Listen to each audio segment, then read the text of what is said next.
Welcome to this IANA presentation on nuclear verdicts, crushing the serpent's head, reptile theory and auto liability, with Marc Blubaugh, partner, Benesch, Friedlander, Coplan Aronoff LLP.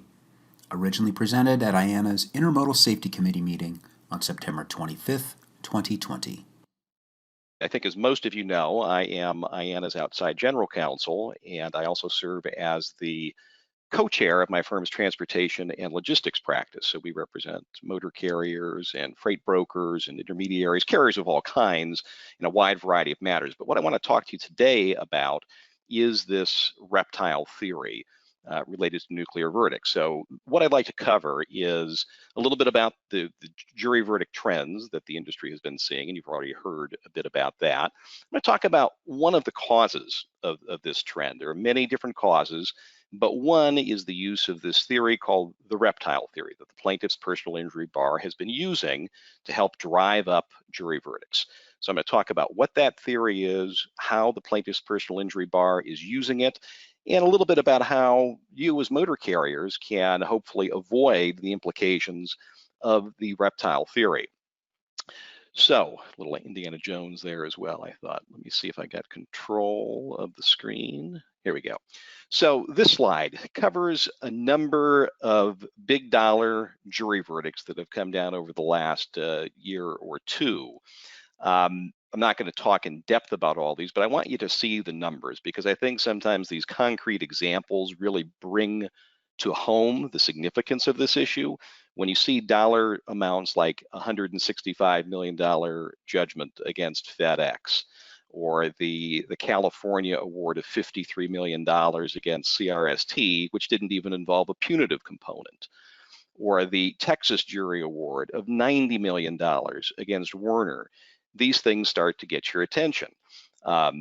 Notably, that Texas jury case that I have at the bottom there for $101 million was actually just reversed about a month ago and remanded down back to the trial court because the damages were determined by the appellate court. The compensatory damages were kind of determined to be so speculative and unsubstantiated that it required a new jury, essentially a whole new trial. And as a result of the compensatory damages being thrown out, obviously the punitives were thrown out. So that was a little bit of good news there. But as you can see, plenty of other significant jury verdicts across the country have been entered. Another notable one I wanted to comment on is this Georgia jury verdict of $280 million, where there were 5 fatalities. When this case went to trial, and this particular award is only for one of those 5 that were killed. The others had settled or were still set for trial. So that judgment did get reduced a bit after the fact, but once again, we're talking about very, very large dollar amounts that gets everyone's attention and has helped contribute to the fact that insurance premiums have gone through the roof. A number of motor carriers have gone out of business as a result. So it's real, it's concrete, it's here, and we see it every day.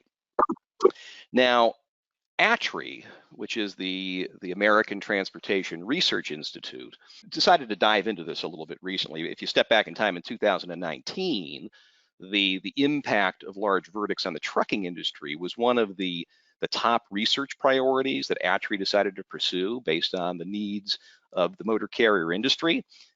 Once again, even as of at that time, a number of motor carriers had closed their doors because of the rising insurance premiums. There had been a wide variety of articles throughout the industry pointing to larger verdicts causing this problem. And there had been a lack of any kind of, well, let's say, unified research on this particular threat. So the research advisory committee at ATRI decided, look, we're going to dive into this. We're going to do a quantitative and qualitative analysis to the best of our ability regarding the impact of nuclear verdicts on the industry. So just a couple of highlights. It's a lengthy study, and it's available for anyone who would like to review it. It's about 100 pages long. But just a couple of things. One is the trend that was referenced earlier. If we step back in time to 2006, there were only 4 cases involving an award of over $1 million against motor carriers. Fast forward a little bit, in that period between 2006 and 2010, we have 26 cases over $1 million. So obviously numerous cases each year. Press forward a little bit more, 2010 to 2013, the awards really begin to skyrocket. 900% increase in the number of awards over $1 million at that point. And then 2010 to 2018, over that entire 8-year period, nearly 300 cases awarding over $1 million. And these widely vary. The average, for what it's worth, was 3.16 million, but there was a huge standard deviation of nearly $7 million. So a wide swing between some of the smaller judgments and the more horrific nuclear judgments. There's no uniform definition of what constitutes a nuclear verdict. I think most in the industry would say, yeah, generally anything over $10 million, but even sometimes, depending on the circumstances and the facts or the injuries and the number of people involved, a smaller judgment, something underneath $10 million, could certainly be deemed nuclear from a common sense perspective. ATRI also tried to get into what types of accidents were the ones that were the most expensive. What was really driving this up? And they identified a few things. Some were crashes that involved spins and rolls. Those seem to be at the top of the scale, with the awards that were averaging around 15 million. Rear end accidents, where the truck driver would be rear-ending the plaintiff in this case. The plaintiffs typically won, overwhelmingly won, nearly 90%. Rear end crashes that happen in work zones also were a trigger to some really high-end awards, averaging out at around 7.25 million.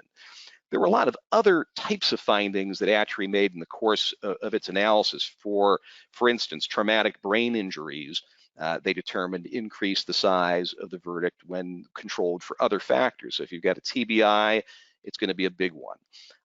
Another factor that ATRI identified, which is an important one to think about for a strategic reason, as Cindy kind of was alluding to, is the time between the crash date and the verdict. As that time increases, typically the size of the verdict increases. So you want to do an early case analysis to assess your liability and work towards a settlement or resolution earlier rather than later, because the longer you go, in all likelihood, the greater the size of the jury verdict will be. Children, Cindy also zeroed in on this. The number of children either injured or killed in a crash is really the single largest factor in verdict size. Almost everyone agrees on that. All the data that ATRI gathered confirms that. Essentially, it means a $27 million increase if there are children injured or killed in an accident on average. And ATRI even found some other kind of procedural advantages, finding that if the trucking company used a defense expert witness, they tended to decrease the size of the verdicts considerably. They may still be significant, but you're able to reduce them if you've got some good defense expert witnesses attending to causality or the measure of damages and the like.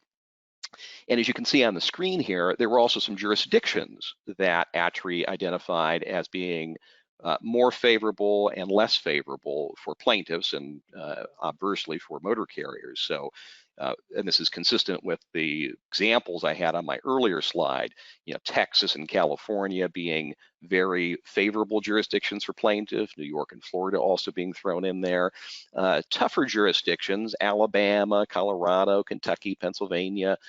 Some would say Georgia as well, and there's some data to support that, but again, that $280 million verdict I referenced, that was a Georgia case. So these are generalizations and broad rules rather than anything that's highly granular, but important to know. So what has been the cause of this? What are the range of causes? And there's a lot of discussion and speculation about this. One, and I think it's a very big one, is that the plaintiff's personal injury bar has really focused on our industry. It really zeroed in on the transportation, trucking industry in a meaningful way. They collaborate in a very effective way, unfortunately, much more effectively oftentimes than the defense bar does. They have developed a coterie of experts who are willing to prostitute themselves in many ways to advance the cause of the plaintiff's personal injury bar. But they work together in a very effective and dynamic way. So that has certainly been a big piece of it. Second, and these are broader trends that some would assert that the public has grown increasingly immune to large verdicts because we're used to seeing big dollars, whether it is the upcoming lottery, maybe it's what a certain actor made in a recent movie, an athlete that gets in connection with the signing of a new sports contract, and the public starts to say, yeah, 100 million here, 200 million there, it's really not that much money. That's another factor. Litigation financing. This is a newer one here in the US. It's a massive industry worldwide, estimated to be around $400 billion. But these are circumstances where investors come to the table and say, look, injured party, we're going to pay for all of your medical expenses. We're going to take care of that for you. We're going to hire the best experts to assist with trial. We're going to take care of any out-of-pocket expenses that you would otherwise bear. And in exchange for that, you're going to give us a piece of any recovery that you make. So they are investing in the outcome of this litigation and incentivizing plaintiffs to pursue cases that might otherwise settle or be resolved.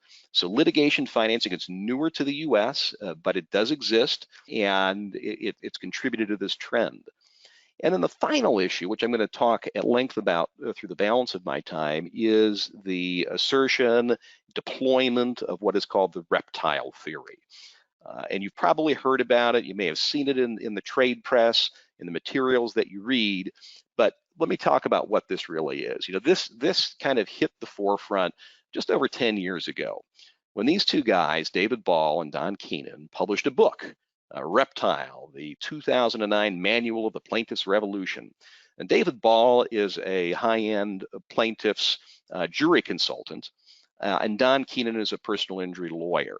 And when they first put out this book, they kind of sold it on the basis that, hey, we had gotten over $300 million in favorable verdicts. There were 9 of those that were over $10 million. They had one over $1 million. Read our book, adopt our theory, and you can do the same. More recently, if you were to buy their book, you would see they're advertising over $6 billion in verdicts and settlements. And if you were to go to their website today, when I looked at it a couple of days ago on their website, I think it was over 7.4 billion or so is what they maintain that they have obtained in connection with this theory. So what is it? Their theory is tied to some neuroscience from the 60s. And there was this neuroscientist, Paul MacLean, who asserted this theory, which was called the Triune brain theory. And the idea was that all of our brains have 3 parts. We've got on the far right here, the human part of our brain, so to speak, the most evolved, complex portion of the brain that reasons, that can rationalize. It's where we get our powers of imagination and abstract thinking, helps us speak, and the like. And then we've got the mammal brain there in the middle, which helps us make decisions, and it can be governed in part by emotions and some memories that we have, habits we've developed, but it's not the neocortex where we're really rationalizing. And then we have on the far left the most primitive part of the brain, this neuroscientist asserted, really with our brainstem and cerebellum. This is the portion of our brain that is kind of runs on autopilot. Yeah, if we're faced with a decision, it's fight or flight. Those are the 2 options. It's like a rattlesnake. When you come across a rattlesnake, you poke a stick at it. It's either going to attack you at that moment, or it's going to coil up in defense. It's going to fight, or it's going to flee. One of those 2 things, and that's all that it does. So their theory was, let's use this and let's awaken the reptile brain in the jury to help drive large dollar verdicts. And it's a more modern twist on what we all may historically think that plaintiffs' personal injury lawyers are trying to do. They're always trying to appeal to emotion and try to dissuade the jury from necessarily relying on reason. But here the emphasis is a little broader. It's trying to get the jury to focus on what could happen to them, for instance, in the future, rather than what did happen in this given case. They want the jury to have this sense of fear. They want the jury to be thinking about how the juror could survive in the future, and to eliminate this kind of vulnerability that they hope the jury will feel. And when you hear phrases like, members of the jury, this company is putting the public in danger. We need to send a message to the industry. You are to be guardians of our community and the like. These are all appeals to that instinct, to hopefully encourage the jury to step outside of the case at hand and think about, what might happen in the future if I don't do something now in the context of this particular case. Now, the science from Dr. McLean in the 60s has been largely debunked. From a scientific basis, most modern neuroscientists say, look, this triune brain theory and the idea that you could get a jury to react like a snake would if it was presented with a threat of some sort is not really valid, because the most the plaintiff's counsel can do is imply danger. You're going to be in a jury room for days listening to testimony. It's not the same as this threatening stimulus that will trigger a genuine physiological reaction in a person's brain. So it's the science of it is not really still recognized, but there's something to this theory nevertheless. I cite this 2018 study that Litigation Insights did, where they surveyed a wide variety of mock jurors all across our country. And you can see some of these statistics here that many of them, probably like many of you listening here and participating in our committee meeting, would agree with these propositions. When you say, safety should always be a top priority, 99% of people surveyed agreed with that. And you may be saying the same thing as you're sitting there. And I'm going to get into why this is important in a moment. 90% agree that policies and procedures are necessary to ensure that people don't get hurt. The same percentage believe that companies that get away with breaking the law put all of us at risk at getting hurt. The vast majority also agree that bad behavior should be punished, even if it doesn't actually hurt anybody. And likewise, that cost, and this is interesting, this is such a categorical statement, that cost should never be a factor when it comes to increasing safety. Think about that proposition. 75% of the people agreed with that. They kind of drilled down in the study and tried to evaluate whether certain jurors were kind of naturally more plaintiff-oriented or more defense-oriented. And the survey results were the same in all of these categories, whether a given juror leaned towards the plaintiff or leaned towards the defendant. It was just a little bit in intensity. They didn't necessarily have as strong of feelings about the propositions, but they nevertheless agreed with them. So, what is the reptile theory in practice? How does the plaintiff's bar actually try to use this? Well, there are three elements, three parts. It's a three-part attack that they make when they're trying to use this theory against a trucking company. So number one, they want to get from the trucking company in the course of depositions taken at trial, in the course of depositions before trial, or in the course of testimony given at trial, an admission that there is a safety rule of some sort that exists, and it's there to protect the plaintiff and by extension, the jurors. That's number one, that a safety rule exists. The second is an admission, usually from a safety director, for instance, that a driver or the company in general violated that safety rule in some fashion, and thereby, again, by extension, put the plaintiff and the jurors in some form of danger. And then finally, an acknowledgement or an admission that people, companies, motor carriers should be responsible for their actions. When you boil it down, these are the three things they're trying to do. So let's talk about the safety rule. Number one, they want to identify some kind of a safety rule that is intended to prevent danger of some sort, obviously, but that'll apply in a wide variety of situations. They don't want it to be a very narrow rule that was only unique to this particular plaintiff. They want the jurors to be thinking about, I could be protected by this rule. They also want the rule to be easy to understand. They don't want it to be a complicated, wordy, very complex rule. They want it to be plain English, black and white, categorical, absolute. So it's very clear, should a person have done A or should they have done B? The rule has to be practical. There's got to be a reason for having this rule in the first place that's kind of easy to understand and easy for the defendant, the trucking company, to have followed.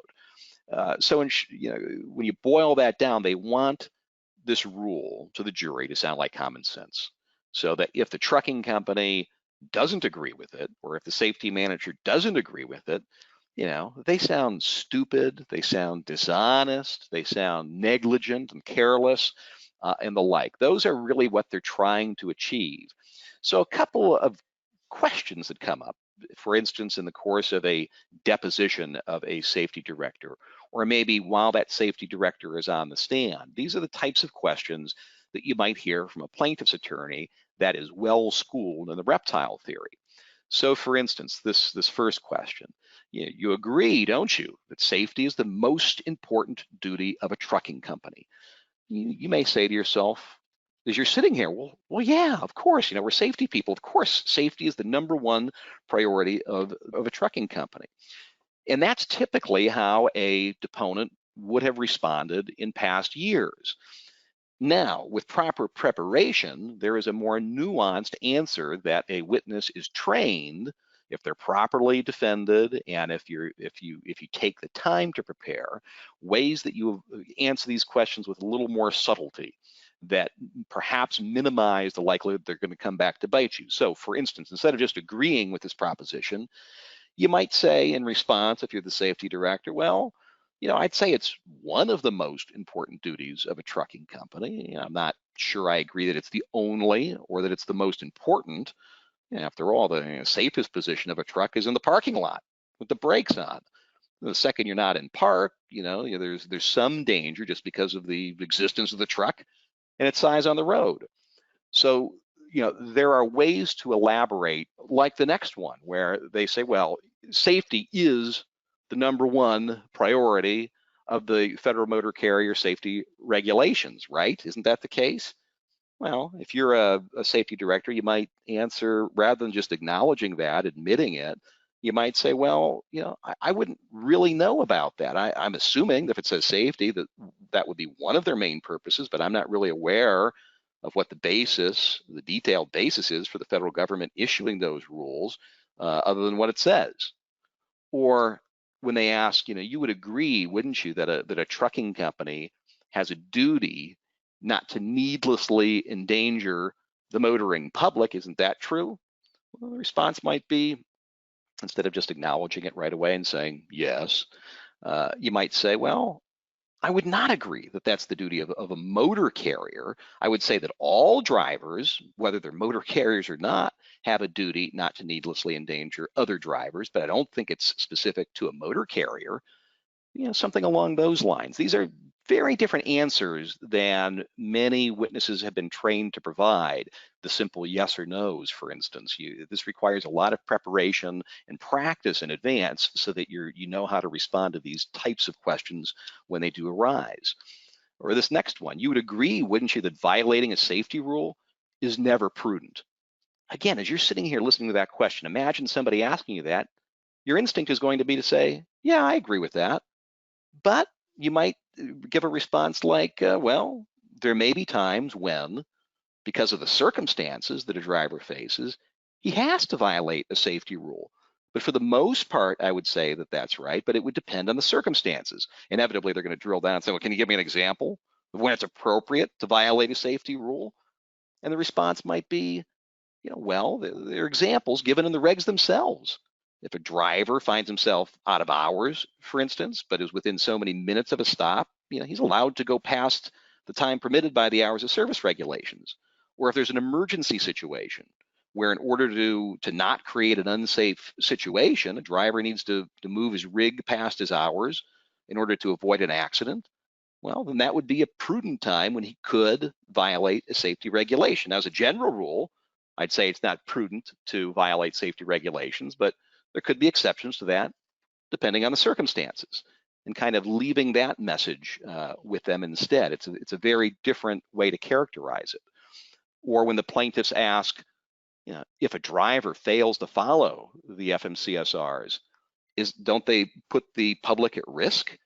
The answer might be, well, no, not necessarily. I mean, a lot of these regulations don't have anything to do directly with whether a truck is dangerous at the moment that it's on the road. For example, if somebody forgets to put a piece of paperwork in that the regulations require, it doesn't make the truck unsafe, that sort of thing. Or where they ask, you would agree though, wouldn't you, that it's never permissible for a driver to act unsafely? And you might say, well, yeah, I agree that unsafely, yes, but again, the circumstances might depend. If a driver's faced with a stopped car in the middle of the road, for example, and has to make a decision to go left or right, they may both be unsafe options. So again, the response might be, I think that without more examples or more facts, it would be hard for me to answer that just as a general proposition. So hopefully you kind of get a feel for what I'm getting at there. There's a lot more nuance that needs to be provided rather than give that knee-jerk reaction to the question at hand. The second and third piece are much more straightforward. The driver didn't maintain an accurate logbook. That may be the case. And when they ask you about whether or not people should be held responsible for their actions, these can be objectionable questions, and you can certainly be kind of trained and taught how to respond and essentially indicate, hey, I really don't know. These are questions of law for people to decide, et cetera, et cetera. But it's nevertheless, those two pieces are important as well. So when does this really get deployed? I gave you examples about how it was used in a deposition or a trial, but the theory begins to be deployed very early on, even when you receive the complaint. If you're at your office and suddenly in the mail shows up a summons and complaint arising from a catastrophic personal injury, and you read through the complaint that has been filed, you start to see references to safety rules and needlessly endangering the public, and that type of lingo. In all likelihood, you're going to be dealing with someone proficient in the reptile theory. It can come up even at trial, before trial gets underway, during voir dire when the jury's being selected, and I'm going to give you some examples of how that may come up. In opening statements, you'll hear these same types of phrases and the same vocabulary being used throughout the balance of the trial, and of course, in the closing arguments. Now, what are the ways that this can be attacked? There are some legal ways and some practical ways, or issues of law, I should say, and other ways that you can combat this theory.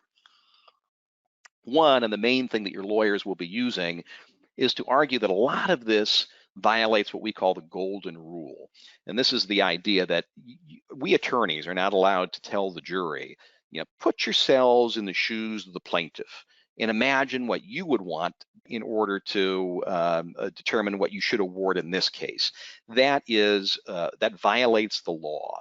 You're asking jurors to put themselves in the plaintiff's place, and it's inviting them to step away from the objective neutrality that they're supposed to be applying, and instead focus on emotions and their own individual personal interests.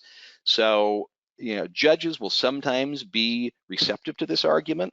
The plaintiffs rarely will make this express. They're going to use kind of backdoor techniques to bring it in. So you need, when you hear language about inviting the jury to be the conscience of the community, or reminding them that the public is watching them, or that just a dollar amount of some sort isn't really going to be full justice for the plaintiffs because the community needs to be rewarded, or it needs to be protected rather. Those are really watchwords. And Ball and Keenan, the lawyers who developed this theory, they know this is where they're most vulnerable. They've devoted over 20% of their book to countering these types of golden rule legal arguments. They have a whole appendix where they give their colleagues the arguments that they may want to use when the defense bar makes this effort to exclude some of these arguments. But in terms of other steps to keep in mind, and if there's one thing that you'll remember from this presentation, I want it to be this first point, is preparation. If you find yourself in one of these cases, you need to be working with your lawyers to prepare extensively. Once upon a time, the instinct was, hey, I can show up for my deposition, 2 hours early. My lawyers will kind of walk me through the basic rules. They'll let me know what's going on. We'll review a couple of items, and then we'll be good to go and proceed forward. If you're really going to try to combat the reptile theory effectively, it is going to take days sometimes of preparation rather than an hour or two. You need to be willing to devote that time and energy to preparing, rehearsing, getting the responses ingrained properly, and the like, and choosing the right types of witnesses. Number two is the kind of never say yes response. And this goes to the point I was making earlier with the examples of the questions I was providing. The plaintiff wants you to give a very simple yes or no answer. And many of you, if you've been involved in litigation and have ever been deposed, may recall your attorneys telling you, look, answer only the question asked, make it a yes or a no, don't add anything else, don't elaborate, don't educate, etc. And that general rule is true in most circumstances. In the wide variety of cases outside of this type of dispute, that rule is a very sound and time-tested rule. But here, we want to do something a little different. We really want to make sure that you're never going to be pigeonholed into simply saying yes to one of the plaintiff's questions. Third, safety rules are never simple. And the safety rule that they're trying to use in your given case likewise has to be demonstrated that it is not simple. There are always exceptions and nuances and circumstances where it doesn't apply. You have to make sure that it is not as simple as the plaintiff wants it to be. You need to send that message. And of course, as in any of these cases, you want to demonstrate your conduct was reasonable whenever you can, and you want to avoid answering these types of damages questions wherever possible. So with preparation, again, you want a great corporate representative if you can. Sometimes you're stuck with what you've got. I mean, we can't always pick and choose our witnesses, but if you can have the liberty to choose who's going to testify in response to the questions regarding your safety management practices, let's make sure we pick a good representative. As I mentioned, you're going to take time, days, and you're going to practice in a wide variety of areas. Questions about general safety, about CDLs, for instance, perhaps, about the FMCSRs, the training. Cindy gave us a great primer on the subject of training, and we need to demonstrate in response, what we did, what we didn't do. When we hire our drivers, frankly, they're already trained. They've got a CDL. We might be doing refreshers. We might be doing things that will enhance their practices, but we want to make it clear what we're doing, and there are independent reasons to have those strong training programs in place anyway, so you never get to the point where you're having to deploy a strong defense. That never say yes, these are some of the watchwords that you can use as a witness to avoid having to say yes. These not necessarily, it depends, I need to know more. It may be a yes, but with an and, or because here's the following, or yes, let me offer an explanation though. And if they really are trying to corner you, you can always just say, look, I can't answer a yes or no to that question. Would you like me to explain why? And are they really going to say no? We're not going to allow you. That's not going to play very well. So, and then there's always the time-tested. I don't know, I don't recall, I don't understand. Can you repeat your question? And of course, I don't want this to go without being said. Number one rule in any kind of deposition or trial testimony, of course, is tell the truth. I don't want any of you to take what I'm suggesting as, we're going to lie anyway. That's certainly not acceptable and would not be advisable. But you can still keep these principles in mind, and you will find in the vast majority of them, you don't need to say yes. This principle that the safety rule is never simple, we really want to undermine that, because, as I said, no rules are simple, no rules are absolute, they're rarely categorical. If you hear the words every time or always or never, that is something to watch out for. And every decision that we make in our lives involves some level of risk. And we want to kind of plant the seeds for the jury so that they understand that and they're zeroed in on that, because almost every rule has some kind of an exception.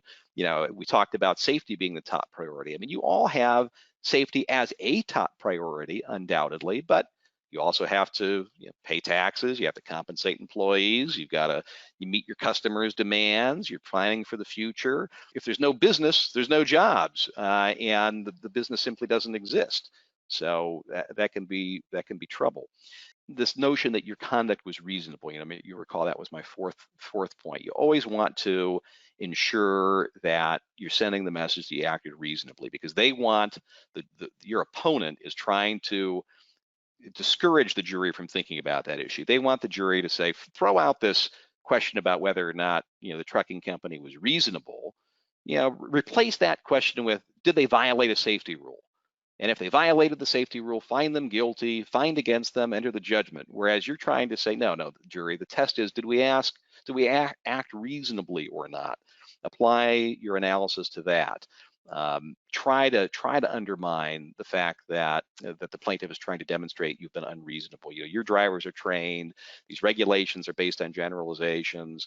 When you're faced with a specific situation, the driver has to rely on a wide variety of facts in making a judgment, training, experience, what's happening at the moment.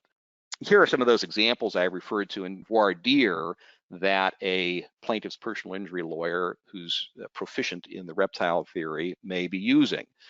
Inviting the jury, questioning them, as they're choosing the jurors that are going to be in this given case, asking them, do you believe that trucking companies have a duty to protect the general public? Do you think that a company that has its own standards and policies should follow those, has an obligation to follow them? Do you think that a trucking company with a history of unsafe practice is a danger to the general public? They're obviously looking for some yeses to those questions as they pick it out. Now, your attorney may have some good questions too, though, that can help kind of prime the jury. Does anyone here really think that every truck on the road has to be 100% risk-free? Who thinks that big verdicts might make the things you buy cost more money? Does anyone here think that trucking companies aren't vital to getting the things that you need to the stores and to you? Do you all believe that safety rules shouldn't have any exceptions? You're also then kind of counteracting the reptile theory as it's being used by the plaintiffs at the same time. Here are some other ones. I'll just skip over those. Another way that some attorneys have been reacting and responding to the reptile theory is to turn it around on the plaintiff themselves. If there's an issue of contributory or comparative negligence in the case, if it appears that the plaintiff may not have been doing everything that he or she should have done, with the theory being, well, if there's a safety rule, well, it applies to all drivers and it applies to the plaintiff as well. And the plaintiff shouldn't be entitled to a favorable result if they're violating the same standard that the motor carrier supposedly violated in some fashion. That's not always going to be the case, but there may be circumstances where that can come up. I also gave you an excerpt that we've seen used in certain cases. And when you get to type of a closing argument situation, is it the case that a community that believes, is this really a community that believes someone should unfairly and unjustly pay huge amounts of money for a minor car accident that could have happened to anyone? If they're going to invite the jurors to think about the broader community, you can do that as well. Turnabout is fair play. Are we a community that's going to use some logic and some reasoning and sets aside dramatic, exaggerated arguments and looks at the facts for what they are? This is a minor accident, the type that happens every day, etc. So there may be opportunities there. And I wanted to share a word about COVID-19 in this era. Some would assert that this phenomenon that we've been living through in 2020 does encourage the jurors to kind of recalibrate a little bit. We're all perhaps a little more attuned to the cost benefit analysis associated with safety and safety rules. We've seen a wide variety of rules and restrictions being implemented, some of which have upon reflection have seemed to be too costly, some have seemed just right, but it helps people recognize that there's a cost to any safety rule. There are things that we're giving up, there are costs that we're paying, and they may be a little less receptive to the kind of categorical approach that the plaintiff's personal injury bar takes in these cases, and more open to consideration of the more nuanced defendant's approach, reminding everyone that every time we've got a safety rule, there's going to be exceptions. There are going to be things that we need to watch more carefully. So it's not a binary choice. There are nuanced ways to approach it. Plus, we've got some pretty favorable images of the trucking industry right now. Having taken PPE and delivering essential goods around the country. I don't know how long that positive image will last. We all know that there are attacks on the image, but we're doing a pretty good job, I think, as an industry of emphasizing the positive view of our industry.